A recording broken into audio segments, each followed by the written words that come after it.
BBA, BCA, BCom computer కోర్సులో 100% placement లభించే ఏకైక డిగ్రీ కాలేజ్ కూకట్పల్లిలోని ఐక్రియేట్ డిగ్రీ కాలేజ్. నమస్తే, వెల్కమ్ టు సుమన్ టీవీ. అక్రమ సంబంధాలు ప్రస్తుతం ట్రెండ్ గా మారాయి.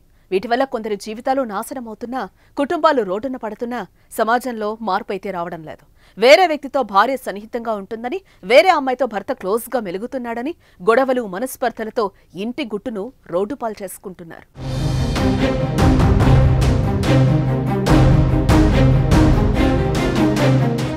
2 నెలల క్రితం విశాఖలో నక్షత్ర ఘటన మరువక ముందే అలాంటి ఘటనే విశాఖలో మరొకటి వెలుగు చూసింది. మాజీ మిస్ వైజాగ్ నక్షత్ర తన భర్త వేరే యువతితో ఉండగా రెడ్ హ్యాండెడ్ గా పట్టుకుంది. అప్పట్లో ఈ ఘటన విశాఖలో సంచలనంగా మారింది. అయితే తాజాగా విశాఖలోనే మరో ఘటన చోటు చేసుకుంది. ప్రియురాలితో భర్త ఉండగా రెడ్ హ్యాండెడ్ గా పట్టుకుంది భార్య.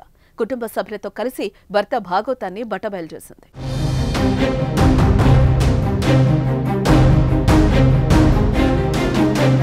పాలకొండకు చెందిన వివేక్, బుచ్చయ్యపేటకు చెందిన హరితకు 2020లో వివాహమైంది. అయితే వివాహమైన 3 నెలలకే భార్యాభర్తల మధ్య విభేదాలొచ్చాయి. ఈ నేపథ్యంలో 2021 ఫిబ్రవరిలో బుచ్చయ్యపేట పోలీస్ స్టేషన్లో భర్తపై భార్య కేసు కూడా పెట్టింది. ఆ తర్వాత ఇద్దరి మధ్య విభేదాలు తారాస్థాయికి చేరడంతో భార్యకు వివేక్ విడాకుల నోటీసులు పంపాడు. ఆ తర్వాత ఇద్దరు ఎడముఖం పెడముఖంగా ఉంటున్నారు. సీన్ కట్ చేస్తే భార్యాభర్తల మధ్య విభేదాలతో ఉన్న వివేక్ విశాఖపట్నంలోని ఓ స్పాలో పరిచయమైన యువతితో అక్రమ సంబంధం పెట్టుకున్నాడు. ప్రియురాలితో పార్కులు, బీచ్లు, హోటల్స్ లో ఎంజాయ్ చేస్తూ విలువైన వస్తువులు బహుమతులుగా ఇస్తూ ఎంజాయ్ చేస్తున్నాడు. ఇది తెలిసిన భార్య ఎలాగైనా భర్త భాగోతాన్ని బయటపెట్టాలని ప్లాన్ వేసింది. ఈ నేపథ్యంలో సీతమ్మధారలోని ఓ అపార్ట్మెంట్లో ప్రియురాలితో కలిసి ఉండగా భర్తను పట్టుకుంది.